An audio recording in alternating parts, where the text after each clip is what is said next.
Attendance. We have a busy session for our committee, and we appreciate all of you being in attendance this early in the morning. Mark is our secretary. We appreciate all that he's done getting us ready for this morning. Mark, would you mind calling the roll?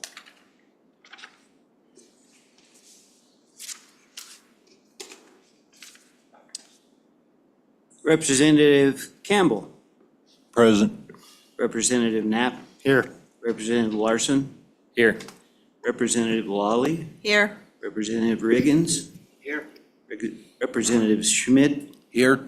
Representative Tarver. Present. Representative Weber.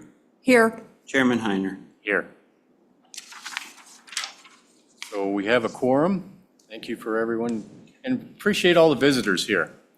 Appreciate your participation in what some people call sausage making legislation. Sometimes it's exciting, sometimes it's not very exciting. But what we do is try to do our very best. And we have a new committee to begin with. Some of these legislators, this is the first go around for committee work, first morning on a Wednesday morning. The purpose, one of the purposes of our committee is to gather information and hear testimony. This isn't a place for debate. We try to limit the amount of debate in this committee. It's more, let's get some of the facts out so we all understand what's going on and some of the things that we may not be aware of. And it gives the public a chance to voice their opinion and participate. We're gonna recognize the public as much as possible.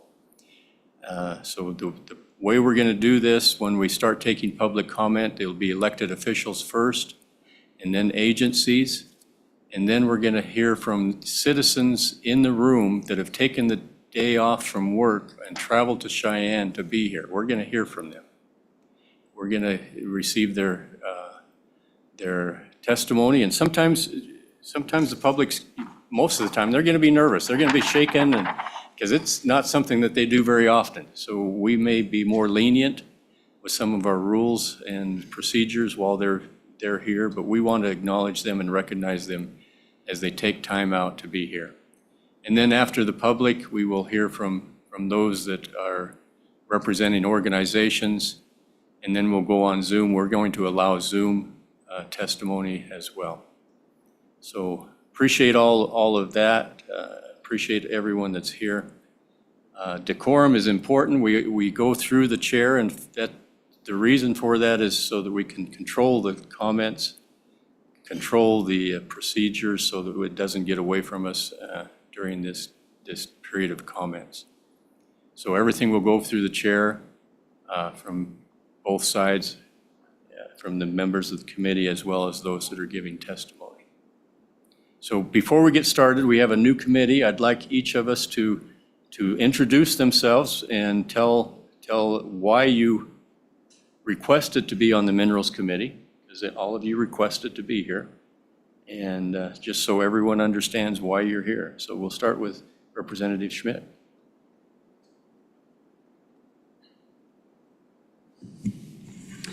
All right, thank you, Mr. Chairman. My name is Mike Schmidt. I am from Sublette County, House District 20, represents all of Sublette County and a portion of Lincoln County. I requested to be on the Minerals Committee because my background is in oil and gas. I've been in oil and gas since my entire life, for 50 years or more. So I own and operate a oil field well servicing business. We operate in western Wyoming and eastern Nebraska, southeast Wyoming. So yeah, I have a good solid background in oil and gas, and that's the reason I'd like to be or asked to be on this committee.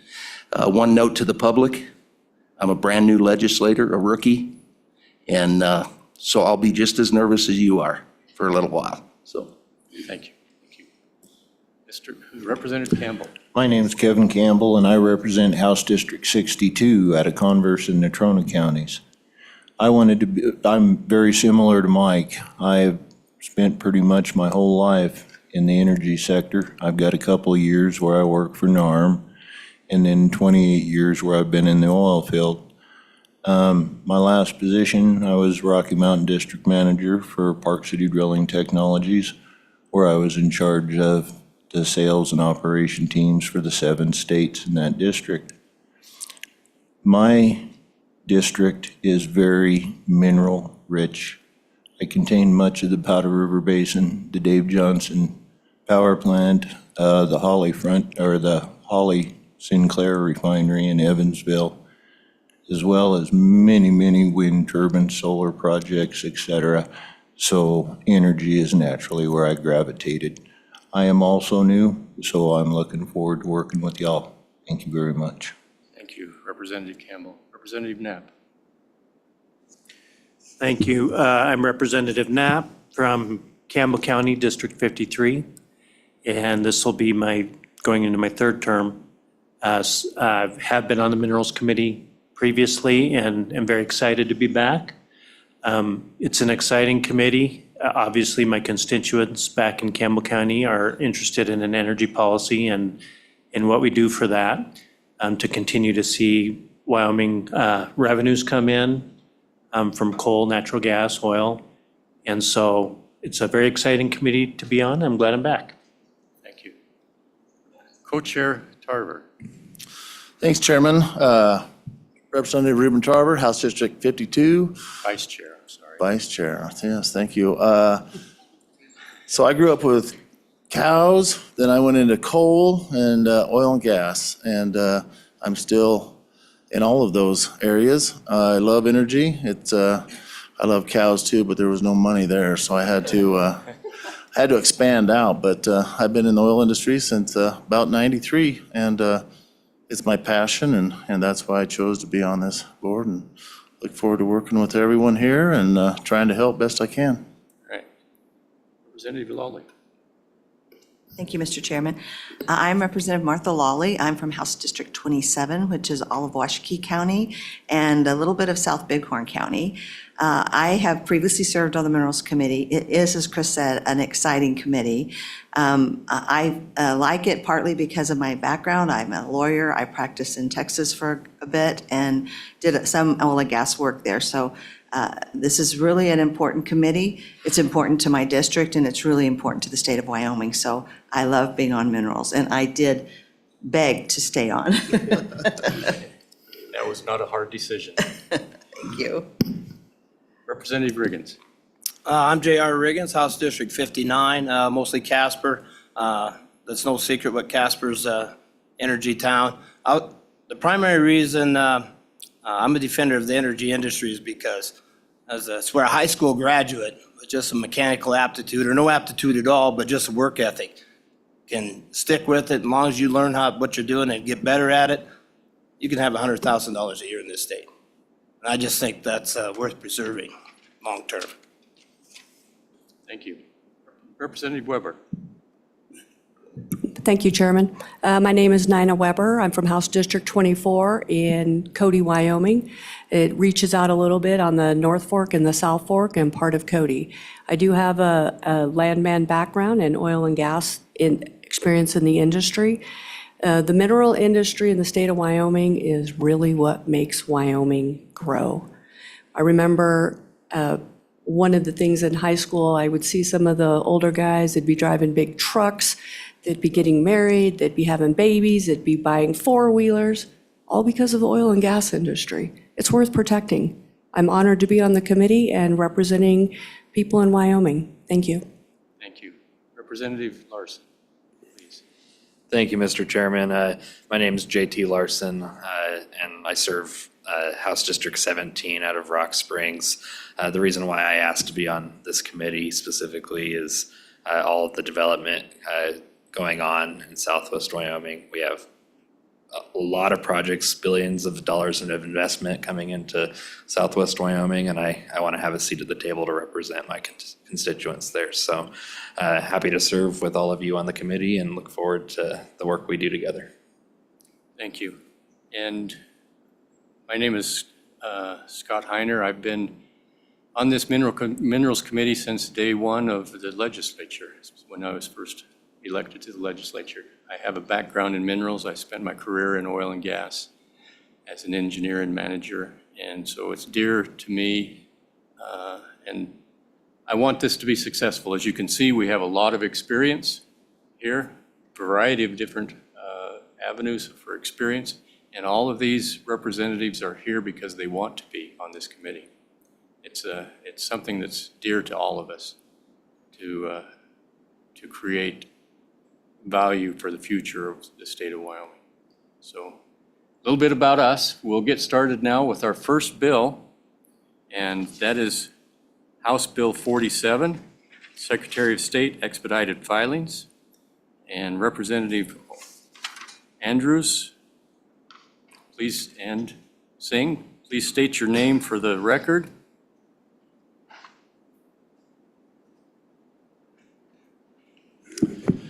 Good morning, Mr. Chairman. My name is Ocean Andrew, House District 46. Good morning, Mr. Chairman, members of the committee. I'm Daniel Singh. I represent House District 61. Thank you. Please proceed. Thank you, Mr. Chairman. Well, I am happy to present you the first bill of the session in this committee. And fortunately, we're starting with an easy one. This one establishes an expedited filing process through the Secretary of State's office, where someone who needed a particularly quick turnaround time for their filing could pay a fee that is set up to $5,000, which I was told it might not need to, that they might not set it that high, it might not need to be that much, to get their filing in front of the line. And although our Secretary of State's office is very quick at turning things around, sometimes it makes business sense for some people to get their filing as quickly as possible. And this is just intended to help people in those limited situations turn things around. Included in this, though, at the very end is a provision that this cannot be used to skip the line if there are two people who are maybe competing to file the rights to the same business name. No one could pay this fee to be able to get in front of another application in the same situation. Okay. Representative Singh? Thank you, Mr. Chairman. The only thing I would add to that is throughout the interim, we did hear concerns from the Secretary of State's office about the additional burden that it would place on their office. And so as we're going forward with this bill, we do need to consider the actual needs of the Secretary of State. Committee, any questions for Representative Andrews or Representative Singh? Representative Singh, do they have any idea or Mr. Chairman? Representative Campbell, I'm wait till new. you're recognized. I apologize. Okay, all right. Representative Campbell. Mr. Chairman, I just wonder what is the difference between do we have any idea between the revenue and the cost? What the difference is? I understand we're going to take on more cost, but 5,000 seems like a pretty good deal for doing that. So what is the balance? Do you have any idea, looking off a past caseload? Representative Singh. Thank you, Mr. Chairman. The cost of filing right now, I'm not sure what the cost of filing right now is off the top of my head. However, this would allow for to pay a substantially increased amount for an expedited filing to meet the needs of speedy business. Representative Andrews. Mr. Chairman, I think the cost of doing this is wrapped up in the fact that they would have to pull people from their ordinary course of work to put them onto this task, and it will take a little extra manpower. So, but I think that we heard in testimony that the $5,000 is wholly sufficient to cover that, and that they might not even charge that much. It's an up to. So they have agency authority to set that fee within that range. And that would also probably be a good question to ask the agency who is here. Follow-up? Mr. Chairman? Representative Campbell? Follow-up? I'm sorry. No, Mr. Chairman, thank you guys for your time. Representative Schmidt? Thank you, Mr. Chairman. I think I've got a question about maybe some unintended consequences of this.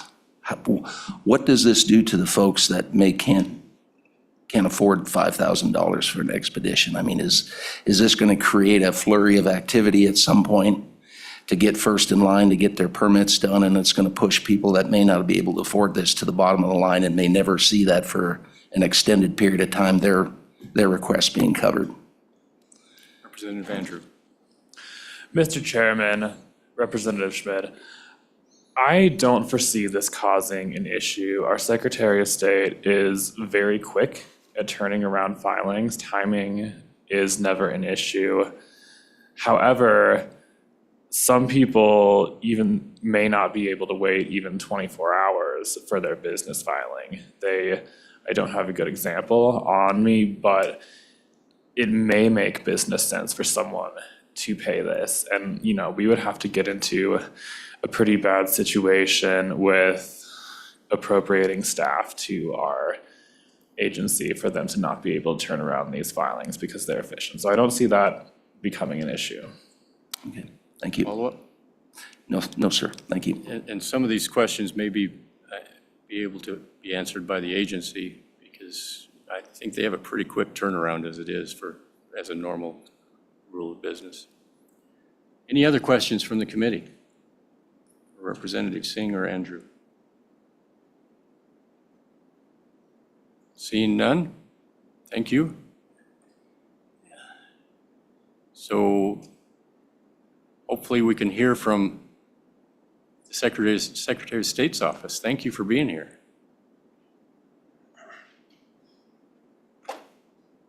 Mr. Secretary of State? Yes, thank you, Chairman Heiner. I'm Chuck Gray, the Wyoming Secretary of State.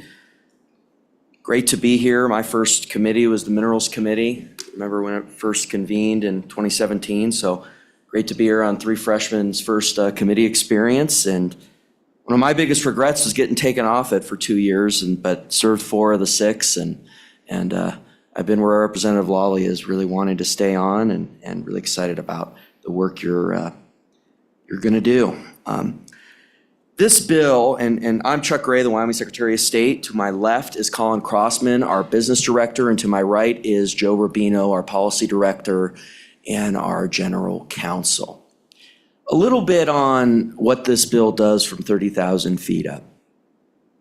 Most states with their business filings do not have a statutory deadline to complete the filing. There are a few that do. Wyoming is one of them. We have a 15-day statutory deadline. And so one of the big things I ask every day to Colin is, what day are we on? Because we have 15 business days from the time of filing to complete the filing. And we're very unique in that respect. Most states, it's just unclear when they're going to get back to you. And so they've put in place sort of an expedited option. Delaware is probably the most prominent one. Of course, Delaware is number 1 in the nation in business registrations. Wyoming is number 2. We've actually recently surpassed Delaware on per capita registrations, which is a pretty big deal.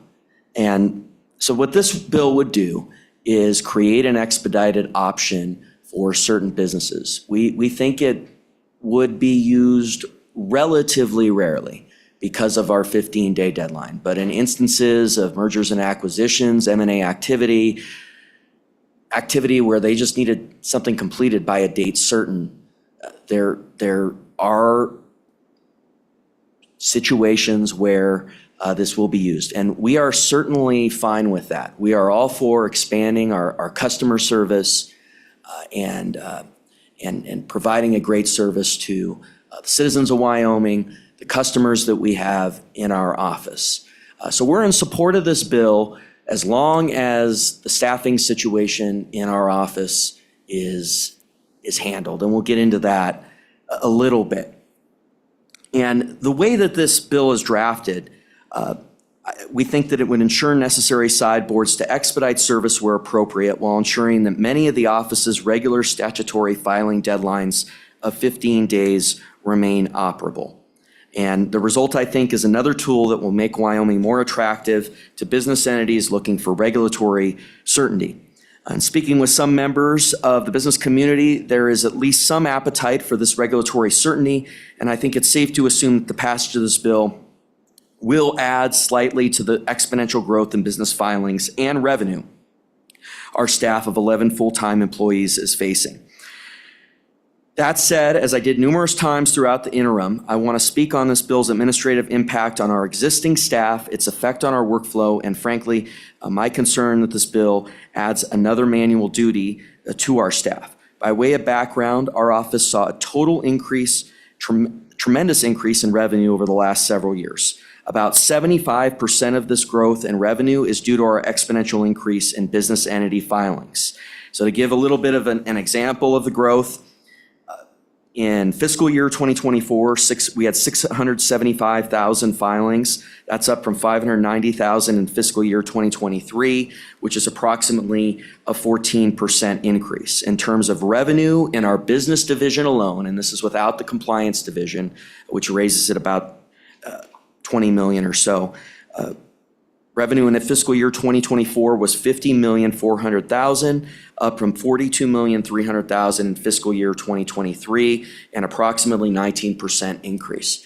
It's very important to note, our agency is one of the few in state government that is a revenue center. When you think about that, Game and Fish, Department of Revenue, I'm not sure I really count that one because that's their whole function. But I mean, we're one of the few treasurer's office, we're one of the few agencies that is bringing more revenue in than we expend, and it's by quite a bit. And so also to think about where we're at on our workload, our business division has about 70% of the work that Delaware has, and we have 10% of the staff. Delaware has over 110, we have 11. And so for the last 5 years, really ever since COVID, where this trend started, and it's continued in our administration, we've continued to see this exponential increase. And we are at the point, I have other divisions in our agency, up to 30-40% of their workload is filing business filings. I mean, I've maxed out our interagency help to the business division, done everything we can to ensure that we're getting a good deal for the state of Wyoming. But at some point, we do need to have our staffing situation handled. And we do think through the appropriations process, we have a 3-position increase that we requested, but we also requested that in the regular budget, and it didn't make it through. And I'm not clear what's going to happen on this process through the budget. So what I'm asking the committee to do, and this is done quite a bit, is to just put one position in the bill and have a notwithstanding statement. We can either draft it here or draft it through appropriations, that if 1 to 3 positions go through the budget, as small as 1 up to 3, then that position in the bill would go away. But if this bill goes through and nothing proceeds through the budget, then at least we'd have the one position to carry out this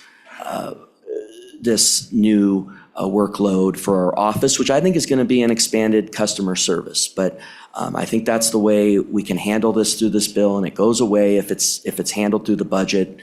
And but also if this goes through on its own, since we are in a supplemental year, in that case, we have it handled as well. I do think over time, it will more than pay for itself. Our business division will more than pay for itself. The 3-position increase, just to give some understanding of the scale, and we're not asking for 3 positions here, we're asking for 1, because we think the increase is about 3/4 of an FTE, half to 3/4 of an FTE, and with other things that we've expanded, audits and things like that, it's certainly justified to expand an FTE. But to pay for 3 positions was 4 business days in terms of the workload in our office. So we pay for the 3-position increase in 4 to 5 business days. So 1 position we'd paid for in like a day and a half or a day of business filings in our office. So that gives a little bit of the scale of what we're doing in our business division and the revenue that we're bringing in. So it's a $93,179 appropriation that we're asking for. And I think in appropriations, obviously, we referred, we could work through that number, and certainly having that notwithstanding language, we could work through as well. Mr. Rubino, do you have anything you wanted to add on that?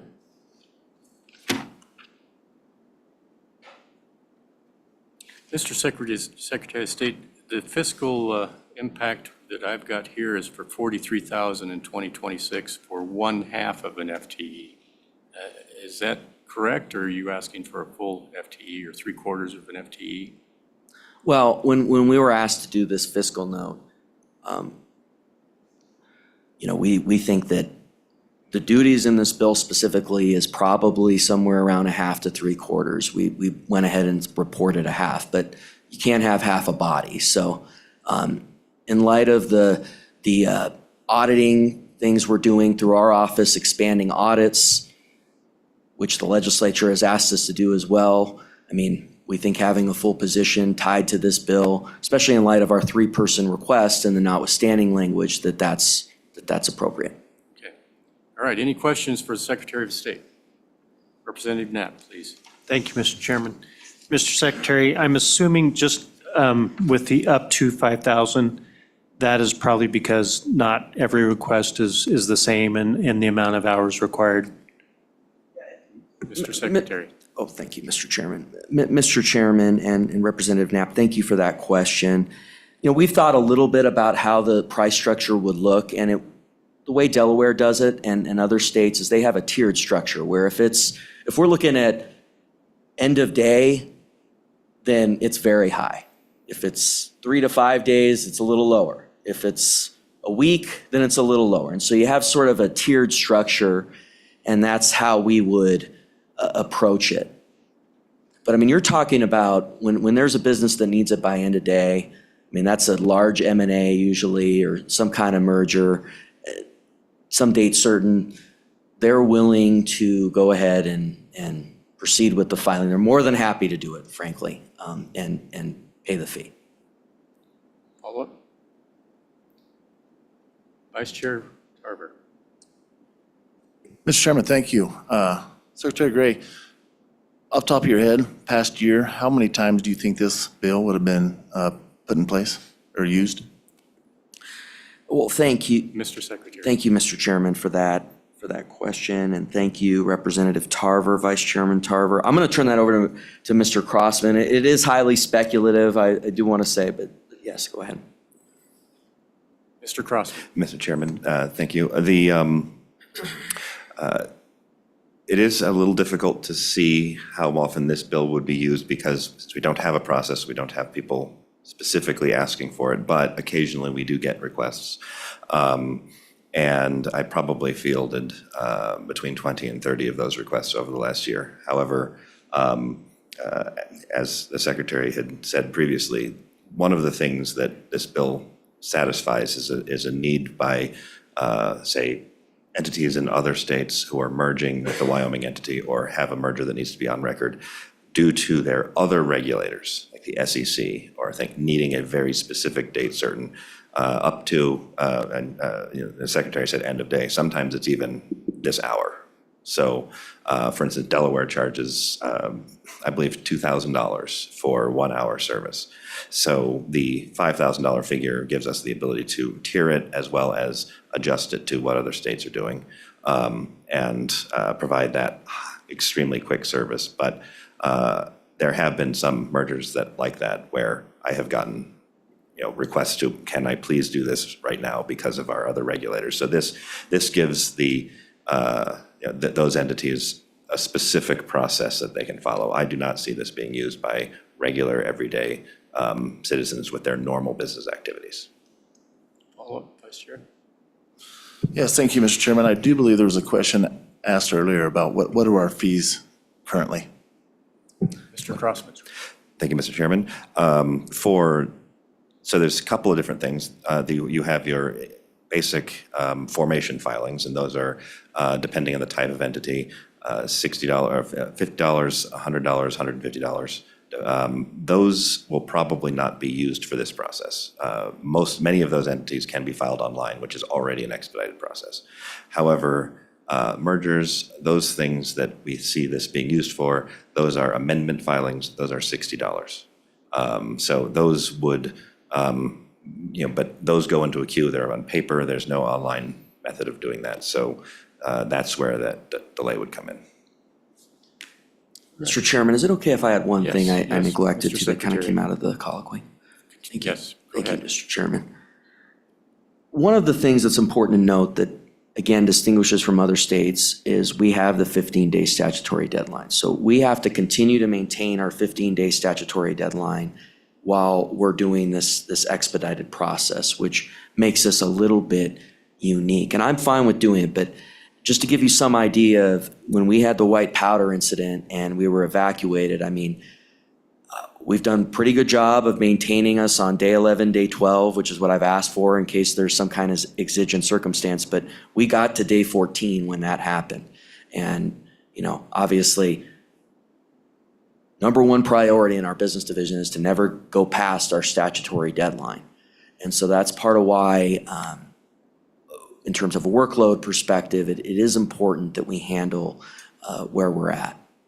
Thank you, Mr. Secretary. And that was the question I had, is have we ever bumped up against that 15-day statutory limit? Apparently, we've come close, but we haven't surpassed it. And even with the incident with the white powder, you still were able to do within 15 days. Thank you very much. Any other questions? Committee? Seeing none, thank you very much, Mr. Secretary. Any other agencies? Any citizens that have traveled here in the room that would like to comment on this? Seeing none, any business entities that would like to comment? Mark, do we have anyone online that would like to provide testimony? We do not. All right. So we'll close public testimony at this time. Committee, what's your pleasure? All right, moved by Lawley, seconded by Larson. Do we want to go through the bill, or are there any amendments that you'd like to make? Representative Larson, please. Thank you, Mr. Chairman. I'd like to move an amendment to authorize one FTE in the amount of $93,000 for fiscal year 2026. And also put in the language, this is conceptual, but if the budget bill has 1 to 3 authorized positions for the Secretary of State's office, that this authorized FTE in this bill would go away. Any second? Seconded by Representative Riggins. Any discussion on this amendment? This is Representative Campbell, please. Mr. Chairman, I just want to clarify. In order to pass this, we have to put an amendment in there to approve another FTE. If this doesn't, I guess it can't fly on its own without that, to where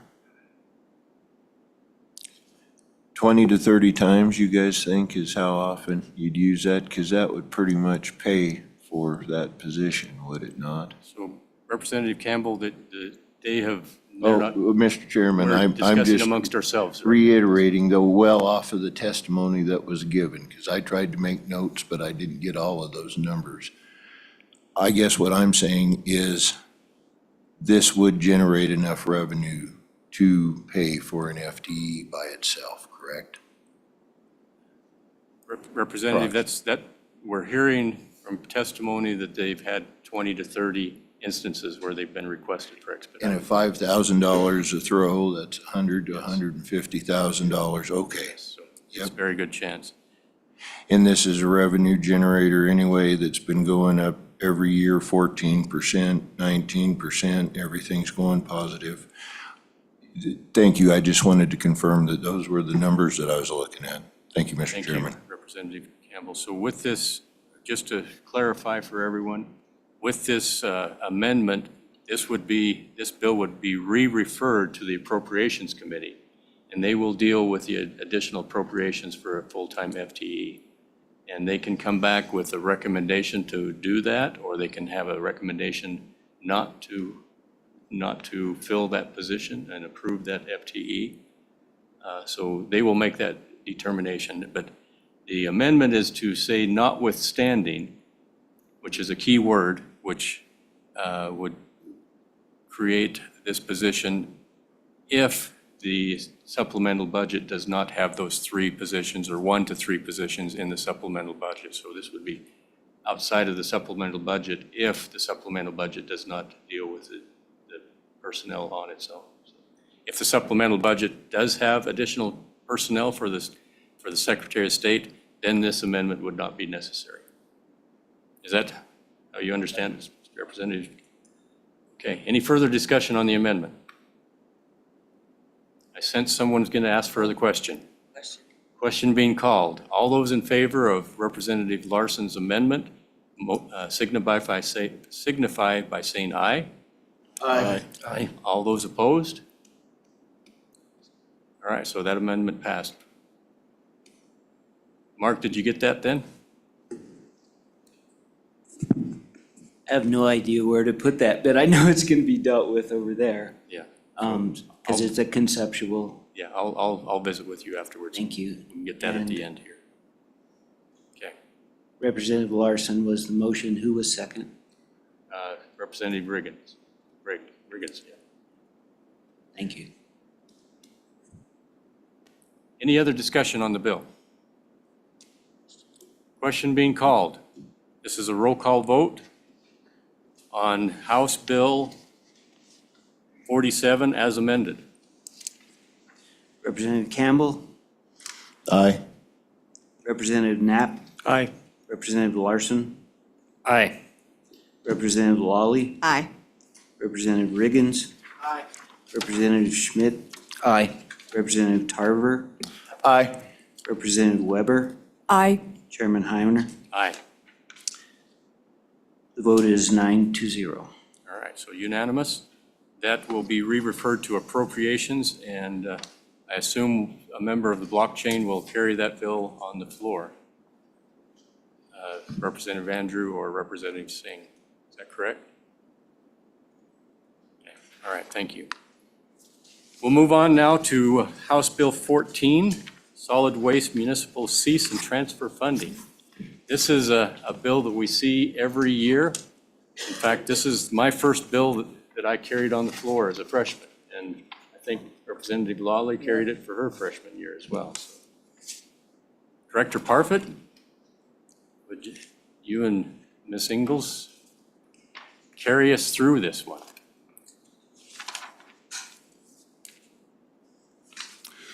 Thank you, Mr. Chairman. I'm Todd Parfit, Director of the Department of Environmental Quality. And to my right is Suzanne Ingalls. She is the Administrator for the Solid and Hazardous Waste Division. Just real quick as way of background, as has been mentioned, this is something that's been around for a while, originally passed by the legislature in 2013. And as part of the process with implementing the cease and transfer program, we provide an annual report as well as have this annual discussion to update the projects, what's remaining, what's been funded, et cetera. And so this has been a positive bill for the local communities to help them through the process of developing transfer stations for their solid waste or for closing existing landfills. So with that, I'll turn it over to Ms. Ingalls to walk you through the bill and the status of where we are with the funding. Thank you, Mr. Director Parfit. Ms. Ingalls. Thank you, Mr. Chairman. Good morning, members of the committee. My name is Suzanne Ingalls. I'm the Administrator for the Solid and Hazardous Waste Division at DEQ. Mr. Chairman, I can walk you through the bill first or give you a high-level summary of the program status, whichever is your preference. Ms. Ingalls, I think a high-level summary would be appropriate first. Okay. As Director Parfit mentioned, this program was established in 2013, and it has been a successful and welcomed program throughout the state. Also in 2013, the agency identified a list of eligible projects that could receive funding, and on that original list, there were 52 projects with an estimated cost of $96.2 million for projects both in the transfer station category and the landfill closure category. Over time, the legislature has deposited a total of $69.9 million into the program account. That's split, but not equally split, into grants and loans. Originally, there was a total of $59.4 million in grants and $10.5 million in loans. In September of 2024, there were a total of 37 projects that had received funding since the program inception. 13 of those projects were transfer stations, and 23 of those projects were landfill closures, with one carcass management project receiving funding for a total of $52.8 million. Also in September of 2024, the agency updated the priority list. I mentioned that the first list had 52 projects. In September of 2024, there were 14 projects remaining. So we've made some good progress. There's 6 transfer station projects and 8 closure projects left. Over the last year, there were 2 projects that received funding, so those projects were removed from the list, and we made one revision to the project estimated cost for a landfill closure because we received additional information for that cost. Starting in 2017, projects who received funding on their loan component started to make repayments, and a total of $2.1 million have been repaid back into the program account. Also, 13 projects came in under budget of a total of $4.4 million, and those funds were also returned to the program account.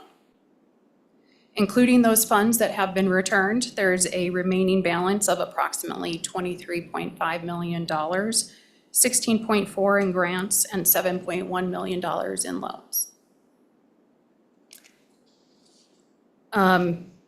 And Mr. Chairman, with that, that's my high-level summary, and I can move into the bill that you are considering this morning. Thank you, Ms. Ingalls. And just as further background, prior to this program, there were a lot of landfills throughout the state of Wyoming, and many of them were unlined, and we were concerned as a state for the long-term liabilities of groundwater contamination and cleanup. And some of these communities, they didn't have the wherewithal to be able to handle all of that environmental stewardship.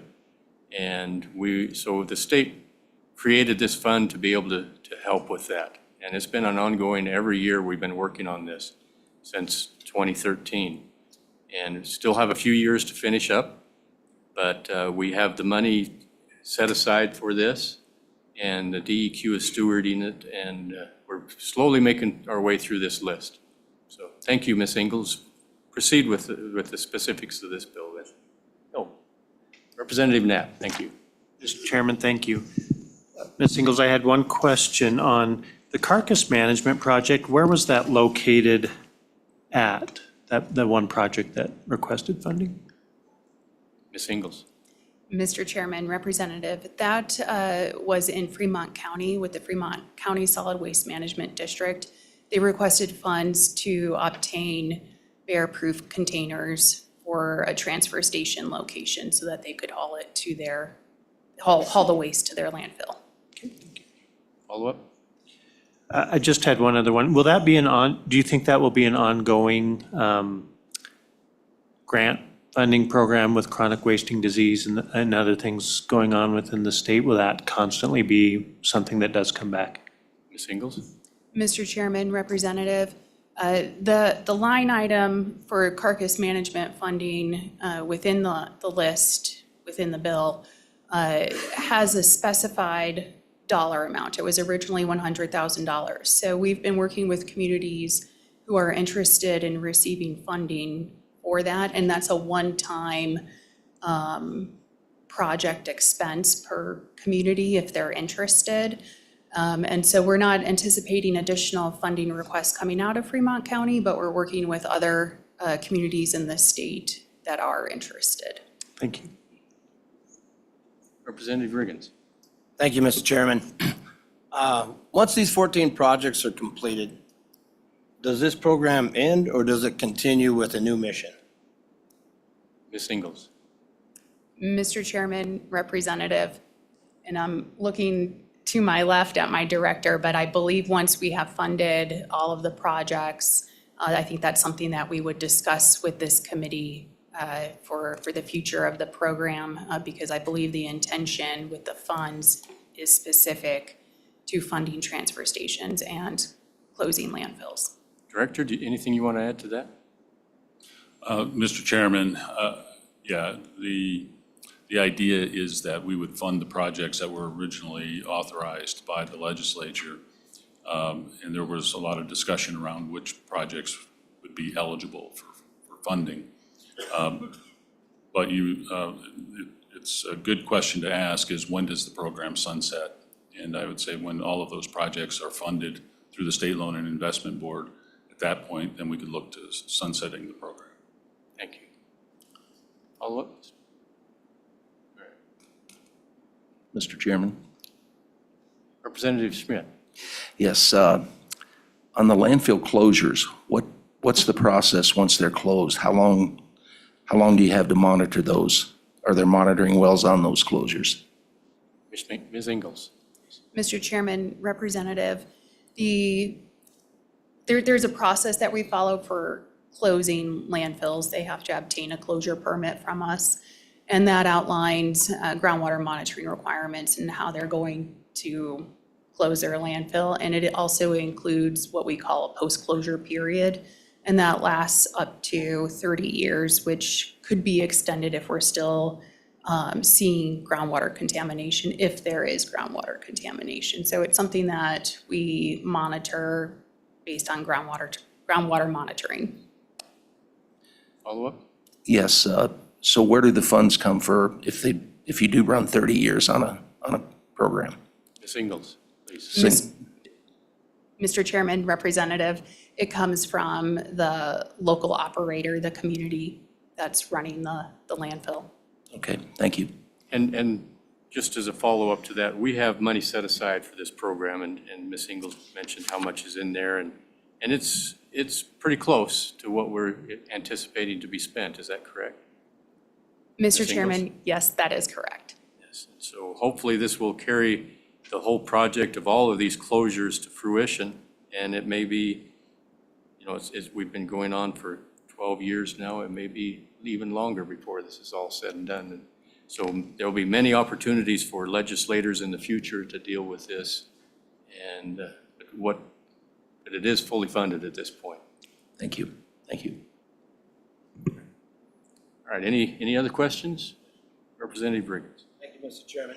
Does this go on to appropriations or has this already been appropriated? Representative, this is already appropriate. Okay, I thought so. Thank you.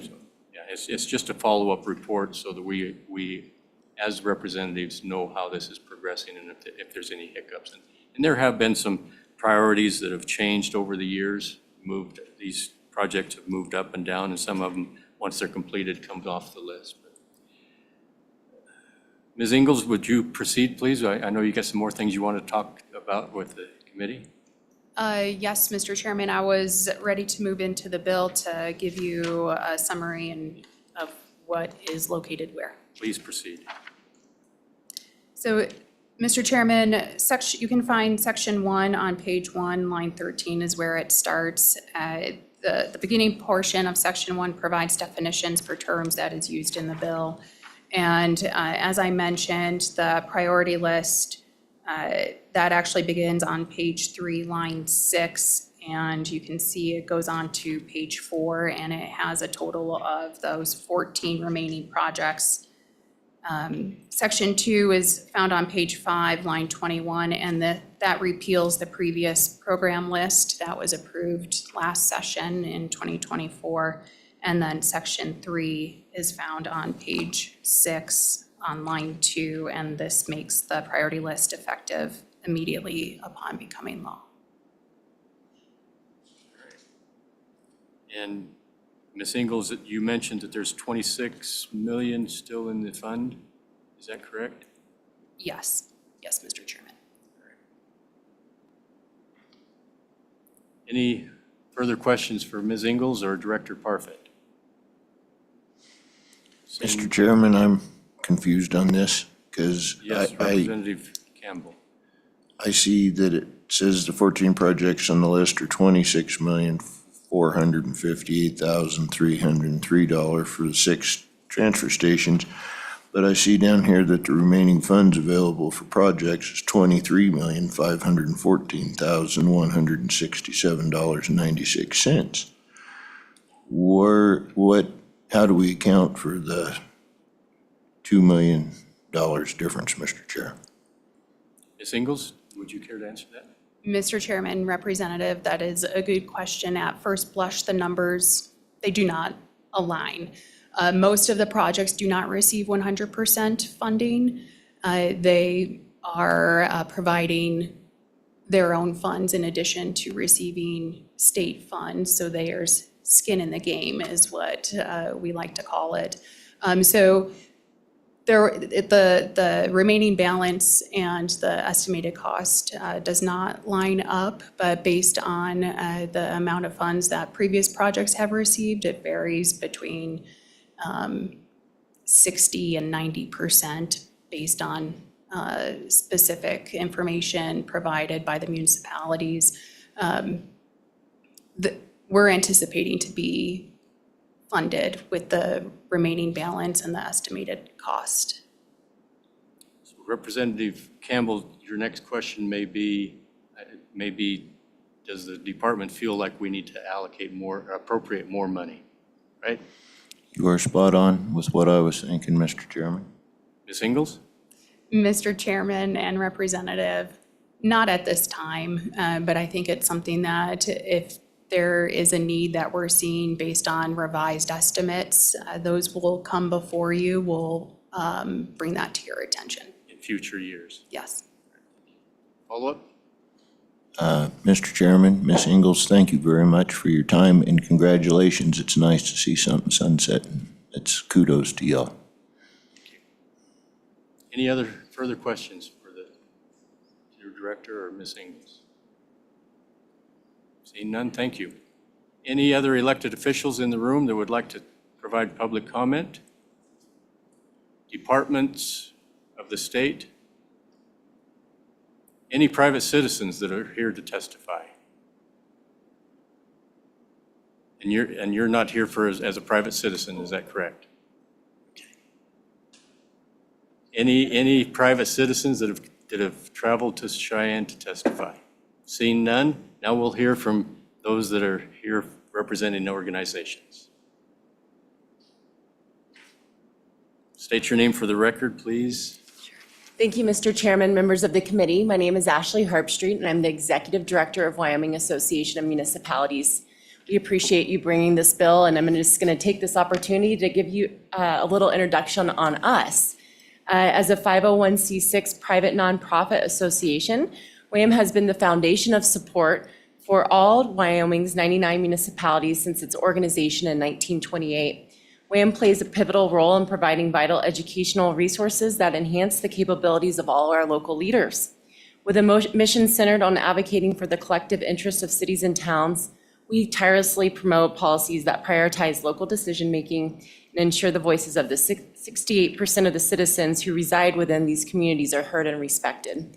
Through these efforts, we not only foster a spirit of collaboration among municipalities, but also inspire a brighter, more engaged future for all residents and businesses throughout Wyoming.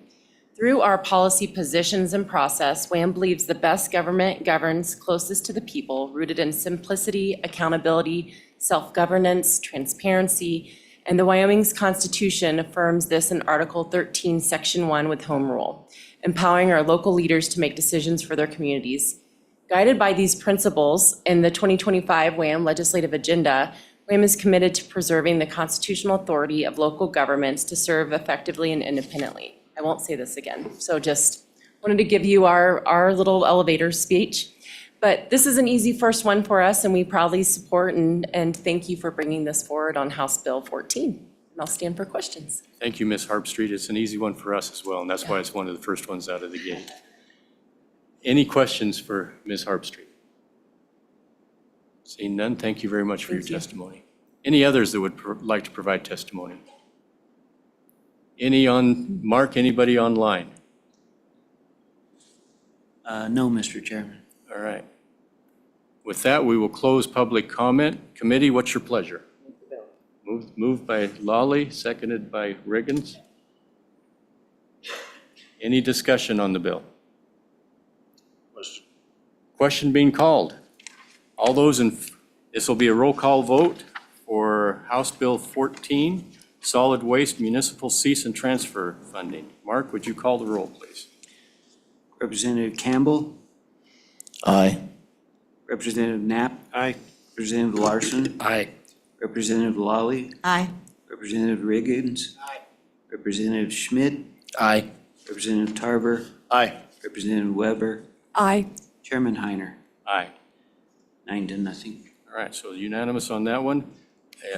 If anyone would like to carry this on the floor, let me know. Otherwise, I'll make an assignment. But one of our committee members will need to carry that on the floor. All right, we have a hard deadline at 9:30 because of the things going on in the chamber with a joint session today. So we'll take up House Bill 89, wind turbine blades, on-site disposal required. Representative Riggins, if you'd care to take the seat down here and introduce us to your bill. Chairman Heiner. Yes. You want these handouts? Yes, would you? There are some amendments and Mark will hand those out to the committee members. Thank you. All right, Representative Riggins. Thank you, Mr. Chairman. House Bill 89, let me go into the background of this bill. There's been a series of efforts to address solid waste. I believe in 2020, HB 129, that was a bill to allow the coal mine disposal. In 2020, HB 217 was aimed at disposal of blades and ending disposal in public landfills. And being I'm from Casper, and it's the only landfill that has really been taking these blades, it has probably become the prominent discussion topic when they talked about ending it in public landfills. There's some mixed opinions on that, but I believe that the public in general doesn't have a mixed opinion on it. They believe it should be ceased, and a new method to dispose of solid waste is needed. When you look through the citing of WEA, one of the things I did was I went through the entire 80-page document, and I typed in the word solid waste. It popped up once at the end in references, and at the end of this discussion, I want to see a solid waste plan put into place with every application that is defined. And with the idea that initially it did not include disposal at municipal landfills, and secondly, it took the burden off the Wyoming taxpayers as part of that. That is the genesis of this act. And that, to me, that highlights where I think this discussion is going to go. Of course, we had recent changes with the Office of Surface Mining. Literally, when the bill got signed, it turned up that they decided to approve the disposal of blades and coal pits. So that's going to change the dynamics of this piece of legislation. And I guess I'll stand for questions after that. Do you want, Representative, would you walk us through the bill, please? Sir. Thank you, Mr. Chairman. Wind turbine blades disposal on site. An act relating to industrial development and siting requiring decommissioned wind turbine blades and towers be disposed of on the site of the wind turbines, prohibiting disposal of wind turbine blades and towers in municipal solid waste facilities, that specifying exceptions, making conforming, requiring rulemaking, applying applicability, and providing for effective dates. So the part that gets lots of people's attention, say 18.5.503, Section 6. There's been some talk about for wind energy facilities under this article, the application shall provide a disposal plan for the on-site disposal of decommissioned wind turbine blades and towers in accordance with WS, et cetera. I expect there to be some challenge to that idea. If you go into one of the things that came up, and I included this with my instructions, was that the DEQ would consider the geography and geology, hydrology of the of such a disposal in a siting thing, because it's quite frankly, it may be unsuitable in that type of a disposal. So some other methods had to be available. And so we allowed for exceptions in this bill. Let's see.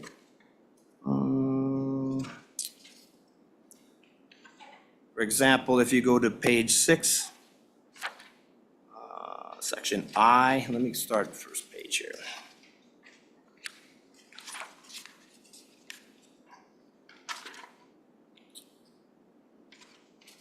So anyway, some of the exceptions that we made was on-site recycling wind turbine blades if a recycling plant ever actually gets developed. I think there's been little movement in that category.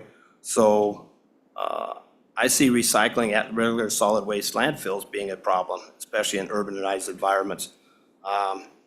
Disposal of section 3 or item 3 in that page 6 is the disposal of decommissioned wind turbine blades and towers at surface coal mining sites in accordance with WS 3511-402.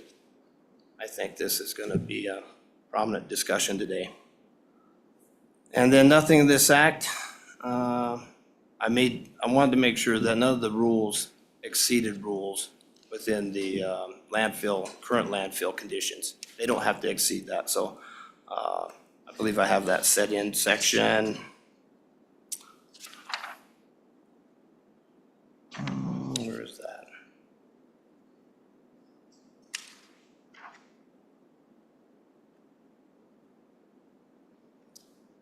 Is that on page 7? Yeah. B?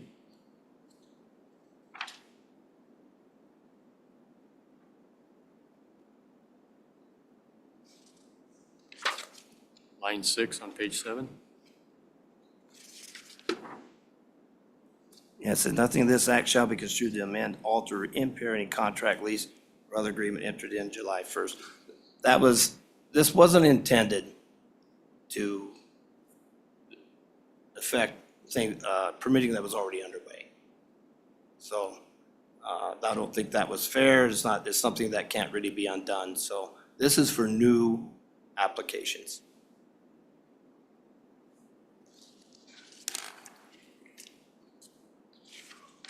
Anything else we'd like to discuss, but I think that highlights. Okay. Committee, any questions for Representative Riggins? Representative Larson, please. Thank you, Mr. Chairman. Representative Riggins, I just, the way I read this bill, I just wanted to confirm that you're thinking the same way I'm thinking on it. That this applies to all lands regardless of ownership, if it's private property, federal lands, state lands, it's across the board. That is correct. Thank you. That is correct, Mr. Representative. And the discussion was had about the mixed use lands, right?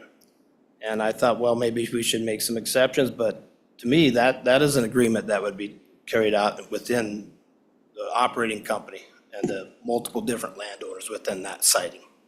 So it could be a 60-40 split in ownership of the property. And I thought that's not our obligation as legislation. They can argue that out amongst themselves, how they want to divvy up the responsibility. Follow up, Mr. Representative Larson. Thank you, Mr. Chairman. Follow-up, please. Just curious if you've had any discussions with some of the federal land management agencies and whether they are going to like this idea. I mean, we've already had problems in my neck of the woods with the RMP of for Rock Springs and BLM not wanting to do things. So, you know, we're kind of forcing the feds in a way on their land to determine what they do with the blades for the leases they authorize. Representative Riggins. Thank you, Mr. Chairman. That's exactly right. It was probably going to irritate him, and I don't care. I mean, the BLM and a lot of these sites are on public or private land. I do know there's mixed usage out there by Medicine Bow in that area. So hopefully maybe we'll hear from them today, what they think about it. Representative Lawley. Thank you, Mr. Chairman, and good to see you down there. It's good to see you up here too, Representative Riggins, but I want to focus in on the private landowners specifically.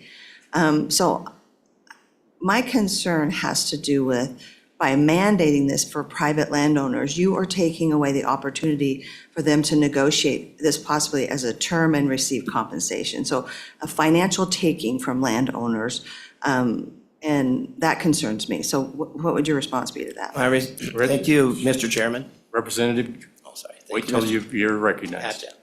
Representative Riggins. Thank you, Mr. Chairman. I considered that, and when I look at these wind energy projects that currently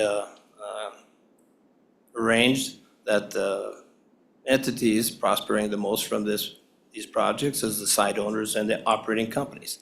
So I thought the burden ought to reside on them for the disposal of this. If either not the planning, if they don't have a suitable method to do that, they can't find creative ways to get the blades disposed of that don't include public landfills, then their last ditch opportunity is they can just stay right there on the boundary and they can bury them there. Now, the negotiation between the operating company, nothing changes their ability. The operating companies say, well, we're not gonna have, the landowner doesn't have to agree to it. The operating company and landowner come to those agreements. And they could very well say, well, we're not gonna agree to that operating company, then you'll have to find another place before we sign on the dotted line. They certainly have the free will to negotiate that out between themselves. Follow-up, Representative Lawley. Thank you, Mr. Chairman. But do you see that by mandating it, you take away the negotiation? In other words, no longer can a landowner get compensation for that if it's already mandated, or it would be very difficult to negotiate compensation for that because it's mandated to them. So it maybe could be a form of financial taking from the landowner, not giving them that opportunity to negotiate. Representative Riggins. Mr. Chairman, I think that, I don't know why that would be, because they would have to agree in their contracts with the operating company to do it or not. Now, they could make part of that agreement say, well, you're not gonna put them here. I like the other idea. I'd like to say, well, you can cite them here, but I want you to dispose of them elsewhere before I agree to that. It's negotiable for them. Now, I fully expect there to be suggested changes to that language, but I think they could get out of it's mandatory that they include it, but that just means in the plan they have to have an alternative. For example, I suggested in places where it wasn't suitable to have these burials, well, then you're gonna have to use one of these other options that are available to us and put that in their solid waste plan on their application. Now, perhaps I don't understand the application process. Maybe they haven't even started negotiations yet at that time. That'd be a question that I hope would like to answer from that side. Representative Lawley. Thank you, Mr. Chairman. As your bill currently reads, Representative Riggins, it does call for on-site. And if you have a private landowner who the whole is one whole of this contract, on-site is there a different definition than I would typically know of on-site? Because that's where I'm concerned. Representative Riggins. Thank you, Mr. Chairman. No, that was the definition. It certainly was. And part of it was get the attention to bring this solid waste disposal to the forefront and get it settled now. I fully expected to get people to attend this meeting for that very reason, because they put on-site. At the conclusion of this, am I married to on-site? No, you're not married to any bill, but when we're all done, I want to see actual definable solid waste disposals for each of these wind farm projects. And you have to think about 20 years down the road, 25 years down the road, 10 years down the road. So that's why they had, the exceptions are in the bill. It addresses those. The coal mining thing was just an amazing opportunity, because that was simply that was just forecast conjecture when I put it in there. Didn't know if it ever happened. There's nothing to say that you can't, an operating company can't make an arrangement with any private landowner and say, when we're done with this bill, or when we're done with this, when we need solid waste removed from this particular site, and they got an agreement with landowner A, operating company B, well, there's landowner C says, well, you can bring those to my facility, a private one. And they can come to that agreement. And I don't think that was quite spelled out in here, but I do want to make it clear that you can have other arrangements off the site and put that in the exceptions. Representative Lawley, anything else? All right. Representative Knapp, please. Thank you, Mr. Chairman. Representative Riggins, this may be more appropriate for an agency to answer, but do you know off the top of your head where the bonding requirements come from currently for disposal? Is it by rule or by statute? Representative Riggins. I do not know the answer to that. Matter of fact, it was just mentioned the other day. I was kind of surprised they even had bonding. I had not read it or stumbled across it. It certainly isn't as prominent as other industries, mining, et cetera. It's very obvious. So that will be a question for an agency. Thank you. Representative Campbell, please. Mr. Chairman, Representative Riggins, my question is, I believe, and I do not know this, but I believe that in the environmental impact statement, they have to account for disposal before they ever sink a shovel on that. So I'm just wondering if there's any way where we could get crossways with the feds as far as that goes. Representative Riggins. Thank you, Mr. Chairman. I would imagine in the siting, once they begin the siting process, especially if there's federal land, maybe even state land as part of that, I would assume they would have a EA, environmental analysis, as part of that. I don't know if that would be the case on private property. But when you're talking environmental impact statement, that would be from the result of an EA with the BLM or Forest Service, something like that. I do not know the details of that. Follow up? No, sir. Thank you, Mr. Chairman. Thank you, Mr. Riggins. Thank you. Any other questions for Representative Riggins? All right, so seeing none, Representative, you may come back to your seat up here, and we'll ask the agency to come forward for a testimony. All right, thank you very much. It's not as bad as you think. Director. Again, state your name for the record. Director Parfit and Ms. Ingalls. Thank you, Mr. Chairman. Todd Parfit, Director of the Department of Environmental Quality. This is a timely discussion. As was mentioned,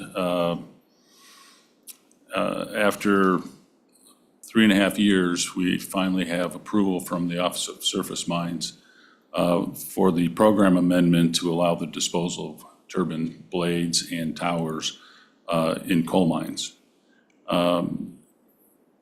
Now, when we looked at this particular bill, we note that there are 3 divisions within the agency that are involved in some way or another, which would be the Land Quality Division because of the coal mine opportunity for disposal.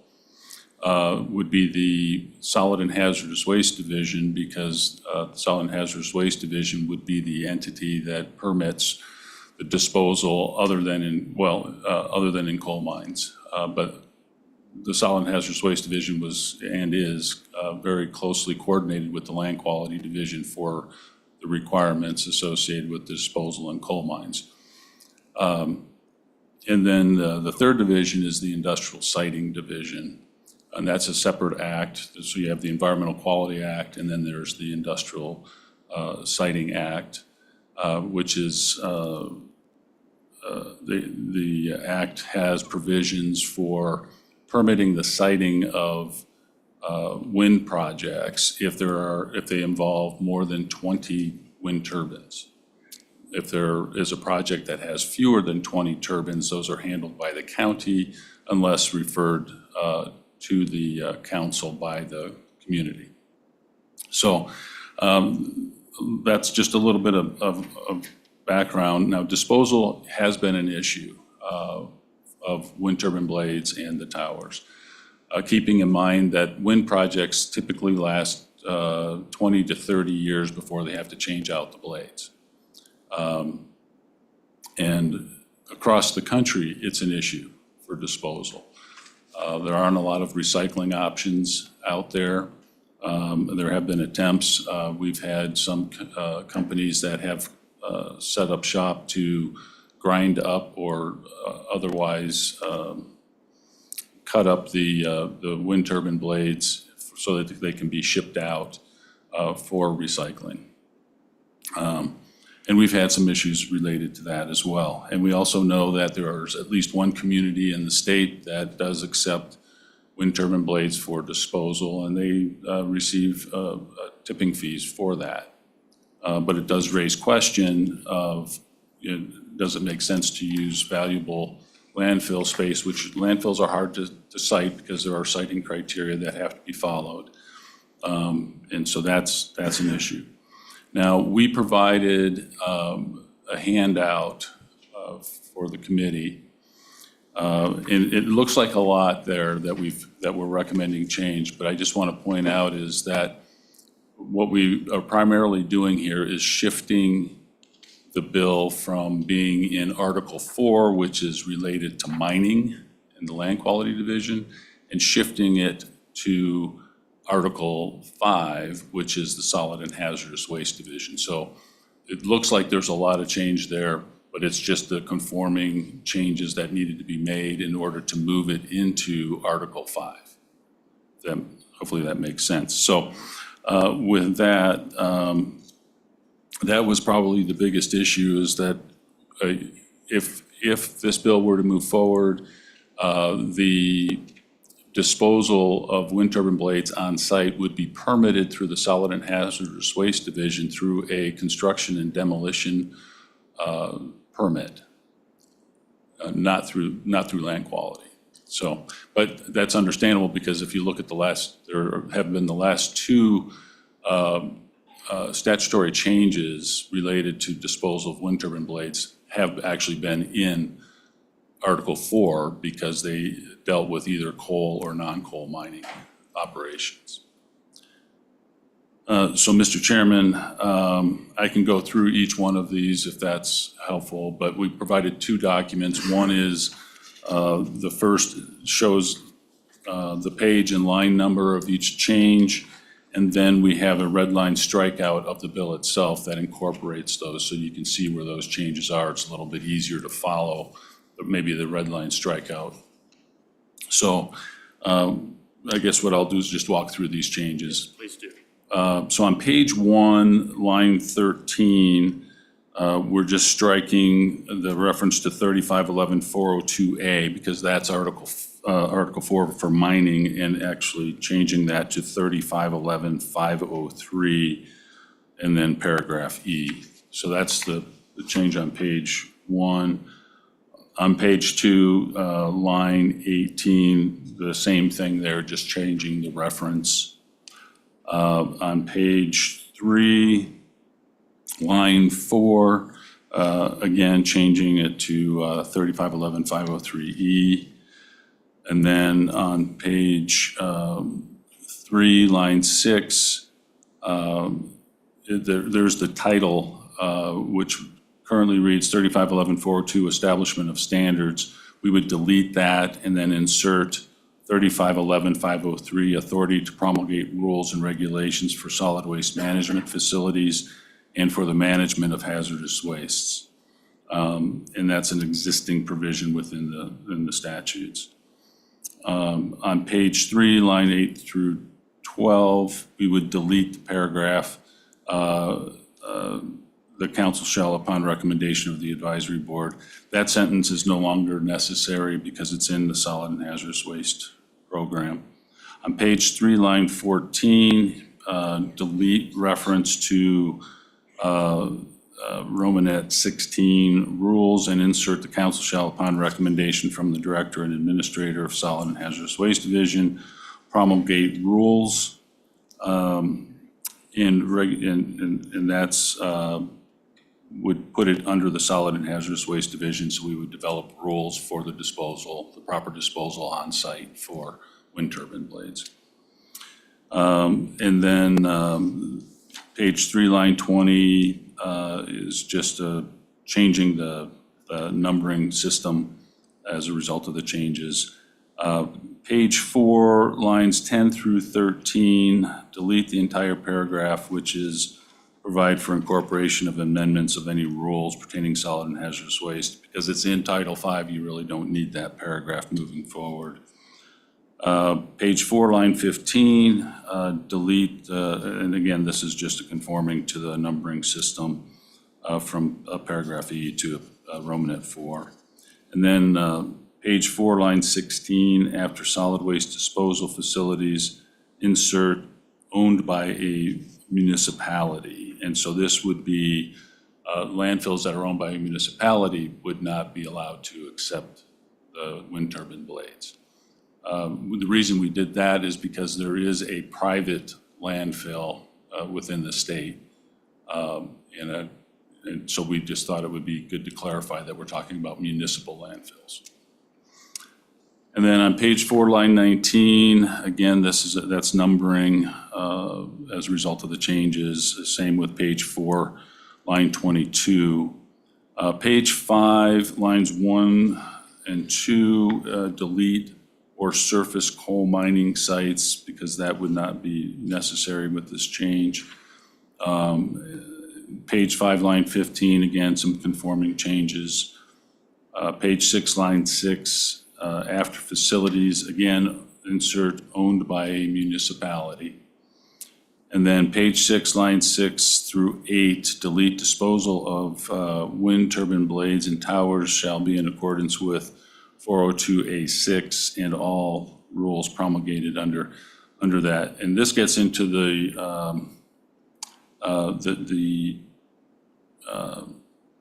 this gets into the changes or the exceptions.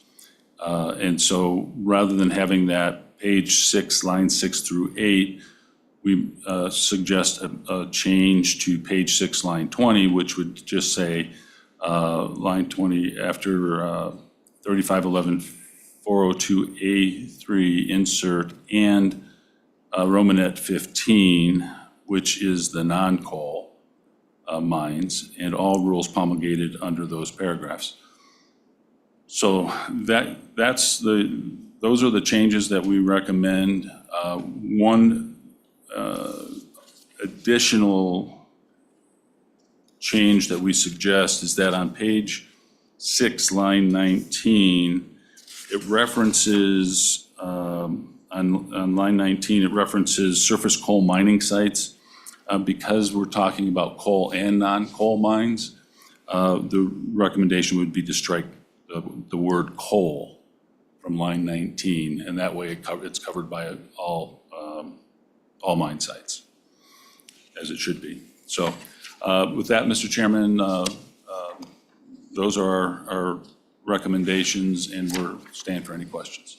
All right, thank you, Director. Director During the drafting of this bill, were you involved in some of the discussion with the sponsor? This is an extensive amendment that you're changing it. It just lends the question, how much involvement was your department involved with this drafting? So, Mr. Chairman, we did have discussions, and I'll turn it over to Ms. Engels, or Administrator Engels, because I believe she was a party to some of those conversations. Ms. Engels, please. Would you state your name for the record, please? Yes, Mr. Chairman. My name is Suzanne Ingalls. I'm the administrator for the Solid and Hazardous Waste Division at DEQ. All right. Please proceed.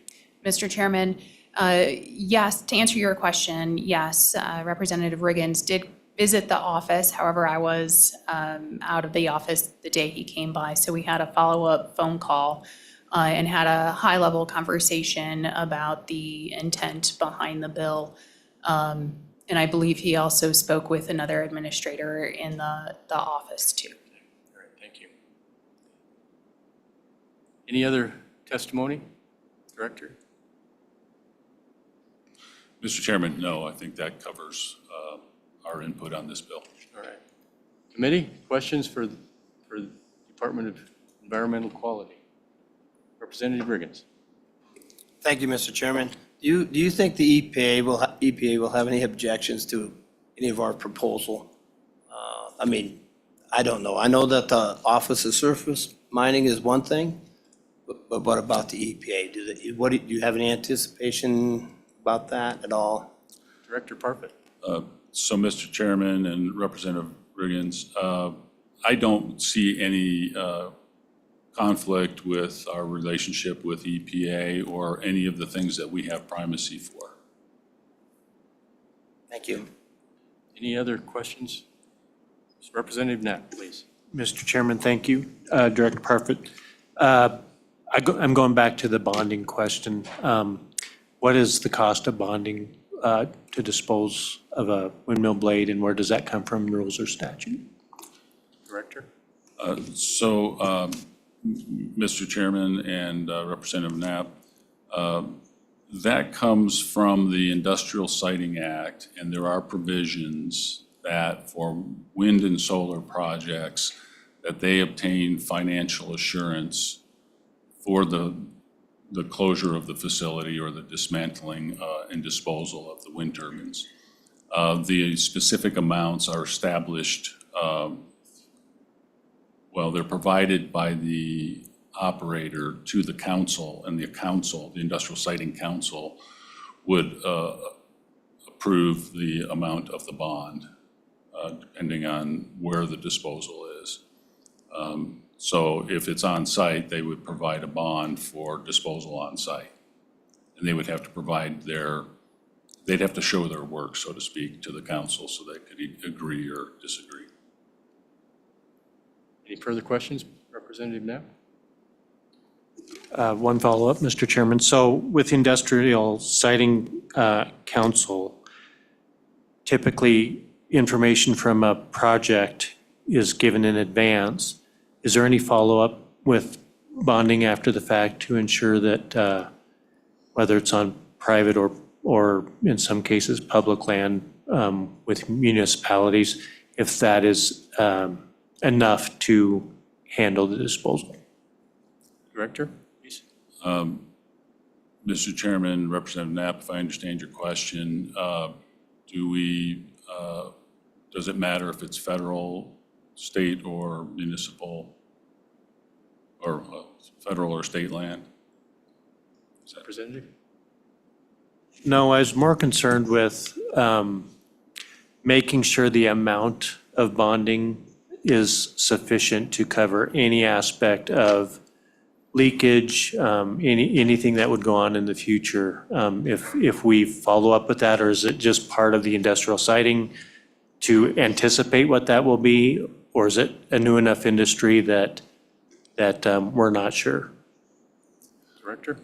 So, Mr. Chairman, Representative Knapp, the Industrial Siting Council would initially approve whatever the bond amount is and ensure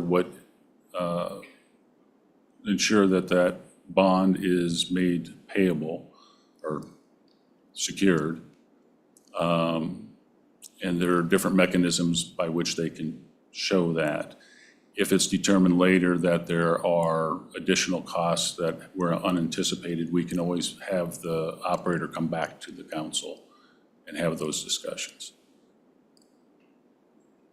Any other questions? Director, I've got a couple of questions of my own. The recent news that we can now dispose in coal mines is a big option for us now. And we just recently dealt with our transfer bill where we're trying to reduce the number of landfills we have throughout the state because, we used to have landfills everywhere and it's hard to manage. And so we're trying to consolidate that.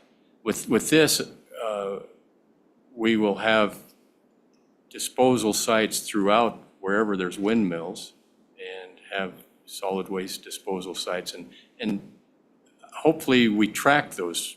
We have a map or some information so that we'll know forever where these windmill blades are being disposed of. But they'll kind of expand the footprint that we have for solid waste disposal, will it not? Mr. Chairman, yes, it would expand the footprint of landfills throughout the state. And by the way, we do track where those landfills are located. And Director, would these solid waste landfills for wind turbine blades, would they be lined or unlined? Mr. Chairman, they would be unlined because the material would be inert material. Okay.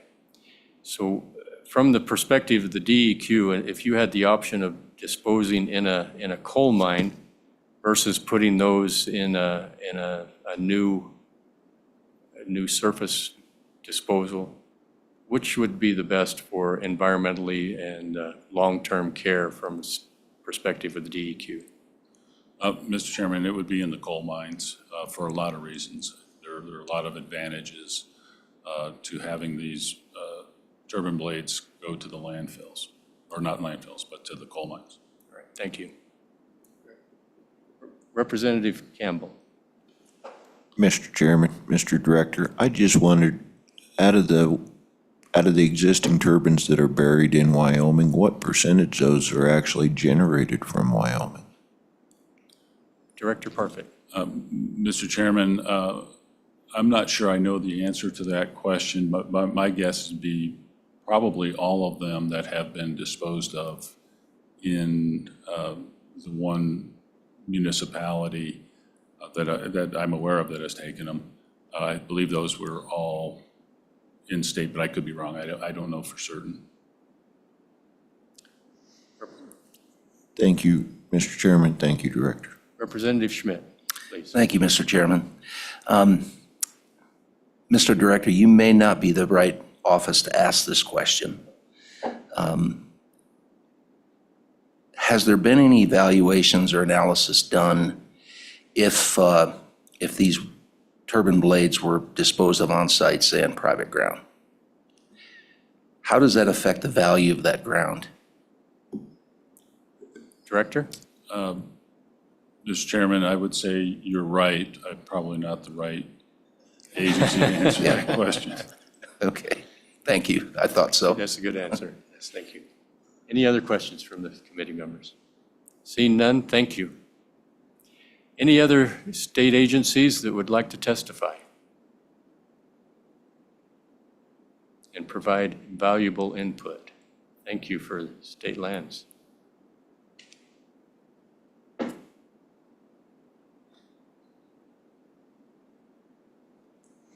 Morning, Mr. Chairman. Good morning. Mr. Chairman, my name is Jason Crowder. I'm the Interim Director for the Office of State Lands and Investments. With me, I have Cody Booth. He's our Assistant Director for our Trust Land Management Division. Appreciate this opportunity to kick off this year with you this morning and talk about this bill. Also happy to answer any questions that we have. Obviously, we're going to come at it from a state agency standpoint and a landowner standpoint. And as the secretary mentioned earlier today, we are one of the few revenue generating agencies in the state, providing revenue for 13 different beneficiaries, the largest of which is the K through 12 education system. Last year, that was $198 million. And so we're very proud of that mission and work for that every day. One of the ways that we generate revenue is obviously through wind energy generation. We currently have 24 leases on state land. Those aren't just solely leases on state land, they encompass private land as well. On those, 11 of them are producing. So we have 24 leases, 11 are producing, meaning that 13 are still in the development phase, or they're going through some phase where they need to get a regulatory body approval, like the Industrial Siting Council or the county, like Director Parfit mentioned. Of the ones that are producing, we have approximately 100 turbines on us. That covers 20,737 acres under active and producing lease. That revenue stream is $1.26 million per year from the rentals, from the per megawatt fees, from the royalties coming off of those megawatts that are sold. But roughly from those 11 leases, $1.26 million is realized each year. So what I want to make a couple points here and ask a question possibly. But the first point is that with the difference between producing leases and non-producing leases, obviously a lease doesn't equal development, and they have to go through that next regulatory phase, and most of the time that is through the Industrial Siting Council. That is where bonding is set. The question was about bonding. The Board of Land Commissioners rules and regulations do require that bonding is in place to cover the reclamation and decommissioning of these facilities, but we defer that to the Industrial Siting Council. They are the experts. They're receiving the direct information about what's actually going to be developed. They're permitting those actual activities. So we defer that amount or determining what that amount is to that entity, and we just ensure that the bond is in place before production or development can occur. The other thing is that the definition of on-site, we've already talked about that a couple times, is that section by section. Obviously, in the state lands world, we're largely a 640 acre by 640 acre entity. That doesn't encompass the whole project. So if we're talking on-site, project-wide, is that where the things are supposed to be disposed of? We can probably talk about that, but if it's section by section, obviously we have more of a conversation that needs to be had, talking about valuation, property values. That is one of our main missions, is to ensure that the value of that property, of that state trust land asset, is maintained over time in perpetuity. The next is to understand the leasing component, or the leasing process that we have. Obviously, we're a multiple use agency.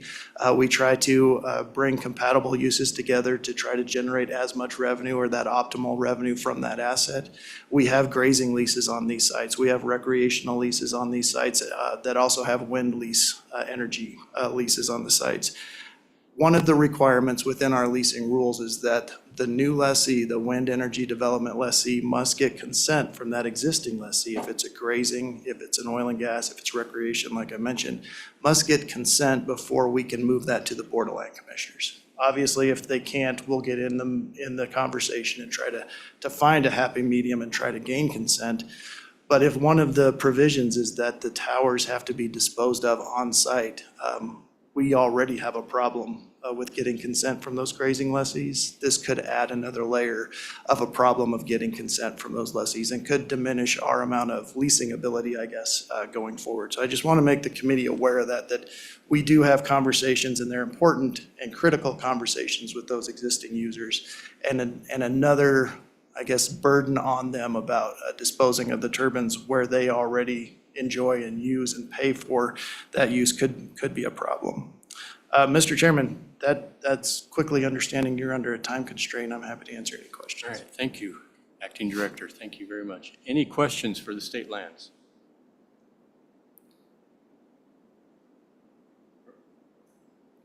All right. Director, what about the value of the state lands if there are landfills disposing these wind turbines? Do you feel like it will decrease the value long-term for our state lands if we have these disposed on-site? Mr. Chairman, I think that's a great question, and obviously it's site-specific to bring that answer for you. One of the things that we do recognize in all of the real estate transactions is anytime there's an additional encumbrance that it further encumbers the property, that has a reduction on its value. I would imagine through the permitting process that the DEQ talked about, that they would like some type of easement or some other encumbrance or covenant placed on that property for the protection of monitoring over the long period. That type of encumbrance would likely have a negative impact to the property's value. Thank you. Representative Riggins. Thank you, Mr. Chairman. So when the state is, I assume there's a negotiation process when you're gonna set up with the wind energy company for a site. Let's say probably most sites, if they're in a variety of landowners, 2,000 acres here, then someone has 3,500 acres, et cetera, right? How do you guys negotiate? Because there's not a turbine sitting on, you could have a site, but there might not be a turbine sitting on your particular section, maybe a road. So do you distinguish between when you're looking actually at the actual hardware put up in the air and all that stuff? You already know what that looks like? You already know what that looks like, and you have a little bit of easement on a road, for instance. Is that negotiated separately? Is that a different type of a negotiation financially than if they put a turbine right in the middle of that section? You understand my question? I'm just wondering. Thank you. Deputy Director? Yeah, thank you, Mr. Chairman. Representative Acting Riggins. Director, sorry. It's a great question, and the answer is not really. What we do try to do is understand generally what the production or what the development will look like. That will help guide how we negotiate per megawatt rates and royalty rates, and then possibly per acre minimum rates. We need to have that generally understood. We don't say you're going to put 11 turbines on us and that'll equal X amount. Because what the developer needs is some site control to be able to go to that regulatory body and say, I have these lands under control, this is my development plan, and then they'll go through that regulatory body to have that actual negotiation of where the turbines are, where the roads are. Once that's done, they'll provide us with a site map, and then we'll know, and we'll be able to audit against our rental versus what development actually occurs. But when we're negotiating the lease, no, sir, we don't know that specifically or exactly. Follow up? Thank you, Mr. Chairman. Not exactly on this topic, but I know that we had reports, revenue generation reports, I think had wind energy listed at 2.9 million. I just remember the chart. Maybe it's not complete. So I'm wondering, is the dollar amount the leases, state lease gets from including in that revenue report for overall revenue as a result of wind energy operating on public land or state land? Acting Director, I don't know if you can answer that question. Mr. Chairman, I don't have an answer to that. I'm not sure if they pull our numbers or not. That's right. Thank you. Representative Lala. Thank you, Mr. Chairman. Good to see you, Acting Director. I want to go back to your comment about encumbrances devaluing. And so again, I really more want to transfer that thought towards private landowners. Would you say that the same principle applies in private landowners? That it devalues if a mandated on-site disposal, that could have the effect of devaluing that property? Acting Director Crowder? Mr. Chairman, Representative Lally, it's a great question, and I want to be clear, we only manage state trust Yeah, land. I We know. don't have anything to do with private land. But where we do align is through the appraisal process, and that's where we recognize a devaluation based on encumbrance. And the appraisal process and the standards we use are consistent across state and private land, so the appraisers appraising private land would be under the same requirements for valuation. Thank you very much. Any other questions?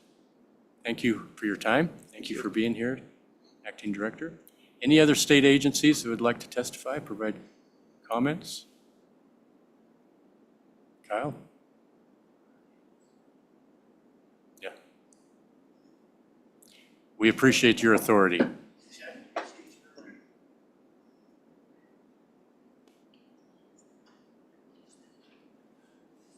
Mr. Chairman, my name is Kyle Wendland, and I am the Director of Fossil Fuel Development for the Wyoming Energy Authority now, and pleasure to be in front of the committee in a different capacity. Welcome back. And this bill and the discussion about this, I probably have a lot of background, maybe fortunately or unfortunately, depending on how you look at it. Was involved heavily in the original bill in 2020, and I think looking at that history here is important. I think that's something that we need to talk about a little bit today. And that is when that was brought forward, there were several aspects of that that were really important to the state. One was there was a recognition that there was a concern over the volume that these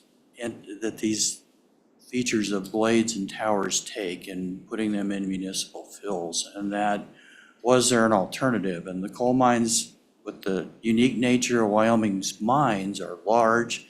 They have large pit capacity and an ability to take that type of volume. Second thing was it creates a revenue stream at the final pit or in the end walls for the coal mines when you don't have a revenue stream when you're mining coal anymore and you're closing out that pit. So that helps with the reclamation, and it also creates potential jobs or retention of jobs because you're creating a way to dispose or repurpose those blades as backfill in those final pit voids. The third thing was the state gets a 25% receipt of whatever revenue is generated off of those out of the statute. When the coal mines, however the market plays out and whatever the cost of disposal of those blades are and towers, the state does recover a fee on that. And then long-term is if you consolidate where you're placing this material, if you do have a recycling technology that is able to scale, now you have them in one place or a couple of places that have rail, highway transportation, shops that can be repurposed, and power and water on an industrial scale. So you may bring in a potential future industry into the state as far as being able to recycle those blades. And you have the facilities to do that. There's been a lot of discussion about repurposing coal facilities to other entities. This would align with that. So that's the history of where we got to. And then I gotta say, no one was more surprised than me when we heard Monday that OSM, after 3.5 years, finally approved the program amendment. And I think that fundamentally then changes maybe a look at the bill that's being proposed a little bit. And with that in mind then, I think the House Bill 89 is trying to do a few things. And please correct me if I'm wrong with the committee on this, but I think it's trying to say, have a plan for disposal. What is the plan? If you're going to site one of these facilities, let's address the waste stream and have a plan. I think that's one of the key parts of the proposal in the bill. The second thing is that placing those materials in a municipal fill may not be the highest and best use of a municipal landfill if there's a viable option. I think that's the second piece. And then the third piece is if a recycling technology came along and you could do it on site responsibly, that probably would make sense, and you want to allow for provisions for that. And then lastly, as we go through the amendments, I think just one thing to consider is the timing of implementing something like this. You do have to put some permitting in place with the mines and their permits. And you also may have some contracts in place. So whatever that effective date of the bill is, there may be some consideration of when you want to create that effective date. And with that in mind then, in my walk through the bill, if we go through page 2, lines 14 through 18, I believe you have the handout. The blue strikeout is what I would take out, and that is basically eliminating on-site disposal. You already have a framework in place to take these to the coal mines. You have rules and regulations in place to do that. You have environmental provisions around those rules and regulations, so use what you already have in place with the existing statute. and the rules in Chapter 2, Section 6 to handle these at the coal mines. You don't have to do anything more. You don't have to do any more rulemaking. You already have what you need in place. So go ahead and just take them to the coal mines and remove the on-site disposal provision. And then just cross-reference to 402A13. And then in page 3, lines 1 through 4, again, you would cross-reference to the correct 402A subsection 13. And then when we get to page 3, lines 14 through 18, you no longer need those if you do that. Because now you're going to the mines with them and the provisions that are already in place. Same with page 3, lines 20 through 22. Same with page 4, lines 1 through 23, and page 5, lines 1 through 2. You can eliminate those subsections because all of that is already in place in the provisions of the Chapter 2, Section 6 rules, coal rules that are under the statute that you already have in place to take these blades and towers to the mines. So it simplifies that considerably.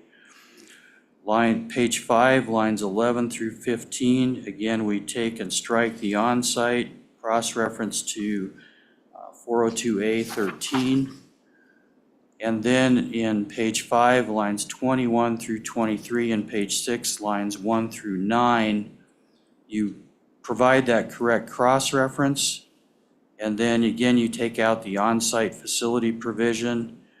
And then you also strike out the disposal of wind turbine blades and towers and rules under the paragraph because you don't need that anymore. Then we go to page 6, lines 11 through 20. You can leave in the exemptions for on-site recycling and the removal of the mechanical equipment. And then you would just strike 3 because you're already going to the mines. And then I think you keep the key intent of the bill, the 3 key themes that I talked about earlier, and you simplify it and you use the existing statute, rules, and regulations that you already have in place. Mr. Chairman, with that, I would stand for any questions. Thank you, Mr. Wentworth. Any questions, Mr. Wentworth? Representative Riggins. Thank you, Mr. Chairman. Have you already had correspondence or generic discussions with the actual mine operating companies? Mr. Chairman, prepared, sorry. that kind of thing.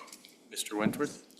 Mr. Chairman, when House Bill 129 was run through, we had support from the wind industry, we had support from the mining coal industry, and it was broad support. We even had support from the environmental groups. They either were in favor or were silent on the issue. And the bill passed by broad margins in both the House and the Senate side, and the governor signed that bill fairly quickly. So I would say, yes, there is broad support for this. Thank you. All right. Mr. Wentworth, I have a question. You've got quite a bit of amendments here, proposed amendments. But if we decide to allow these wind turbines to be put in coal mines, can we do that today without any additional legislation or statute? Is there any need to clean anything up or just allow those to be disposed in coal mines? Mr. Chairman, you could just do that today if you wanted to not move this bill forward. That would be an option. All right, thank you. Any other questions? Seeing none, thank you very much. Any other state agencies that would like to comment? Any citizens that are here that want to comment on this bill? Seeing none, anybody that represents other organizations? I see someone chomping at the bit right here. Mr. D-Type, please. And realize we have a lot going on here, so. And Mr. Chairman, thank you, and I will be quick because I think Mr. Wentland kind of covered all of our concerns. First of all, Mr. Chairman, Travis D-Type with the Wyoming Mining Association.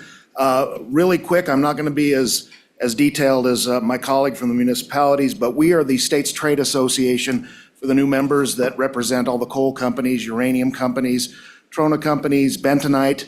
We're the nation's leader in all of the production of those minerals. We also represent companies developing rare earths, lithium, gold. We represent about 100 service and supply companies, 2 advanced nuclear power companies, and I think we have 1 co-op that we also represent. So that's a little bit about us, and I look forward to meeting the new members and visiting with you a little bit. Really appreciate the intent on bringing this bill and shining the light on a pretty difficult problem that we have with the disposal of wind waste.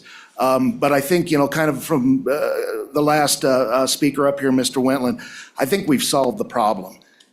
And with the action of the Office of Surface Mining on Monday, 3.5, 4 years, this last administration has not been the easiest to work with. So we're tickled that has finally been approved.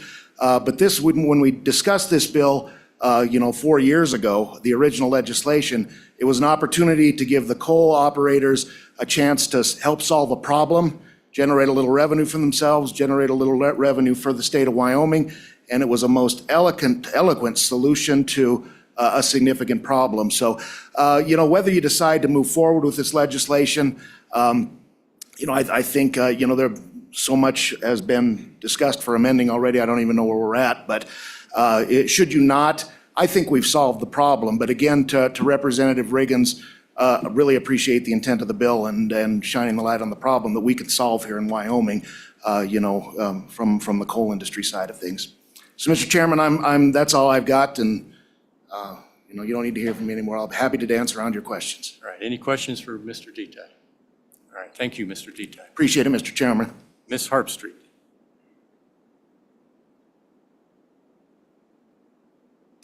For the record, Ashley Herbstreit, Wyoming Association of Municipalities. We appreciate the intent as well. We just hope to not be preempted out of it and have the opportunity to take them in if it makes sense for our municipalities. We do have, Casper was going to try to call in online and explain their process. I realize we're running short. I could try to get them back at whenever you guys decide to talk again, but they are available for questions. And I just wanted to be here to let you know we do not support it in the current form and would hope to be amended out of it. All right, thank you. Any questions for Ms. Harpstreet? All right, thank you. Mr. McGagna, it looks like you're in the batter's box.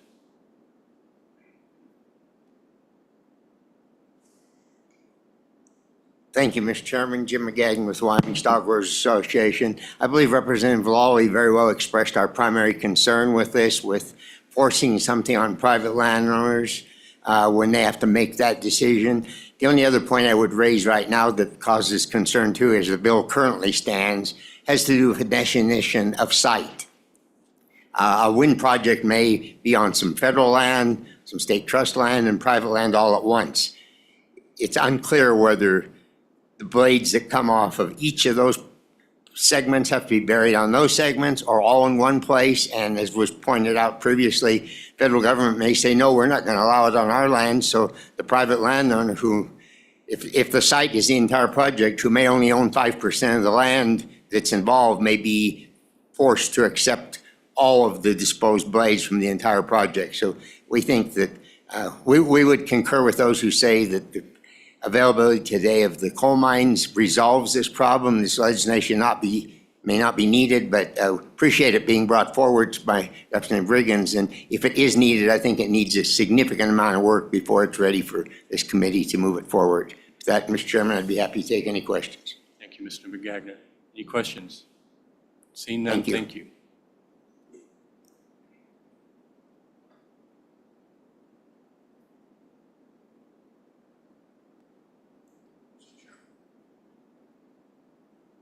Mr. Chairman, Jim Willix, Converse County Commissioner. In Converse County, we have wind, oil and gas, agriculture, recreation, uranium, all on the same site. So we've got all of these things that we're dealing with. And I would echo other speakers, the bill's not quite ready for prime time. A great conversation. Forcing a landfill into the middle of nowhere, to me, seems to not be the correct policy choice we should be making. In our area, those wind farms are in very rural, large land holdings, and now we're going to put a landfill in the middle of it. I can answer a couple of questions that were brought up. Every 5 years, the bonding is updated for the costs. So there is an ongoing reevaluation in the industrial siting process about what reclamation and decommissioning would cost. So I think that part, in my past life, I was involved in real estate. A landfill is absolutely going to have a negative effect on private property. It's offset a little bit by the wind lease, but there's still a net negative. I do think that forcing it is not the correct end, but if a landowner wants to jump through all those hoops, I think Representative Lawley kind of implied that, that should be an option for them, not a requirement. And then, well, they've all said Monday changed everything, and I did cartwheels when I finally heard that that was available. We got coal mines in Commerce County, coal miners. So I believe that it's important to have the conversation. I believe this bill is not ready, even amended, I don't think it is. There's already a plan in the industrial siting process that deals with a lot of this. And then, as the WHAM representative said, local control, let them decide if it's appropriate for their landfill. Most have decided it's not. But taking that option away, I don't think is the best policy choice, in my opinion. But, Mr. Chairman, on and against the bill, and thank you for the time. Thank you, Commissioner Wilcox. Any questions for Commissioner Representative Schmidt? Yes, Mr. Chairman. This thought just came to me, and it's, you may not be the appropriate person either, but does anybody know what the breakdown of wind turbines in the state, private land, state land, federal land, ownership, or where they're placed? Commissioner Wilcox, you may not be the one to answer that. Yeah, Mr. Chairman, you're absolutely right. I have no idea, but I know in Commerce County, it's almost exclusively private, with rare exception on some state land. Thank you. Thank you. All right, thank you very much. Thank you, Mr. Malone. Chairman. We have been told to be in our seats by 9:45, so Mr. Chairman, be Brett Moley. concise. Brett Moley, Wyoming Farm Bureau Federation. I will try to be uncharacteristically brief. As this bill sits right now, cannot support it. I appreciate some of the concepts that were brought up, but for reasons already given, Wyoming Farm Bureau would not support this bill. One concern that I think you alluded to it, Mr. Chairman, is that we're trying to reduce disposal sites, garbage sites, dumps, whatever you want to call them, and then this would add to that. I'd rather have it concentrated and easier to manage. With that, Mr. Chairman, hope I was brief enough, and I would sit for any questions you may have. Thank you. Any questions for Mr. Malone? Okay. Thank you. All right, we have one more. Thank you, Mr. Chairman and members of the committee. My name is Monica Leininger with the Nature Conservancy. Our organization cares deeply about the issue of siting wind and solar energy at utility scale. We've also been supportive of the proposal to dispose of wind turbine blades in mines, as it would allow for infrastructure repurposing, which is another priority of our organization. I think our concern with this bill would just be the land impact and the impact on wildlife that, you know, a lot of utility scale installations are already pretty large, and that could add to the impact. So if this bill moves forward, would be happy to work with the committee to put some numbers to that land impact and maybe answer some of the questions around valuation. So thank you for your time. Thank you very much. All right, we're going to go to online. Mark, do we have some still online? We do. We have 2 online. Okay, would you admit them? And we're going to put some time constraints. I'm sorry about this, but we're going to limit it to 2 minutes for each one.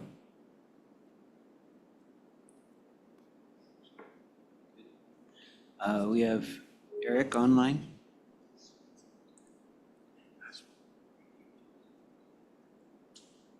Mr. Bingham, please. Morning, Mr. Chairman. Thank you. This will be really brief. I know you're under time constraints. So my concern is, as you know, in our neck of the woods, dealing with the federal government and some of the plans that, we've been opposing for the last year, and just the way the bill sits right now, with demanding that those projects be potentially buried on federal land is going to be an issue. And so just wanted to state that, point that out. It's been already said, but real life experience here in dealing with the federal government, and it's not been easy. So that's all I have, Mr. Chairman. Thank you, Mr. Bingham. I apologize for the short time frame. I know you have a lot of good input, but appreciate your input and you took the time to be online with us. Thank you, Mr. Chairman. Mr. Chairman, we have Cindy online also. All right. Cindy? Cindy Langston, can you hear us? I can, thank you. And I'll be real quick. The city of Casper is against the bill. We just don't want to be eliminated as an option. We think the coal mine options and our facility is both great options, and that's why we're against it. And that's all I have to say. All right, thank you very much for being online and contributing. Thank you. With that, we'll close public testimony. Committee, what's your pleasure? We have a motion to table, a second. So motion from Lawley, second from Larson to table. Is that debatable? Okay. So is that a roll call? Mark, is that a roll call or just a voice? It's a voice. All those in favor of tabling this motion by saying aye? Aye. All those opposed? All right, this bill is being tabled. With that, we are going to gavel out until Friday. I apologize how we had to expedite here at the end, but we have a lot of dignitaries coming to the chamber, and we've been asked to be there on time. So thank you for your participation today.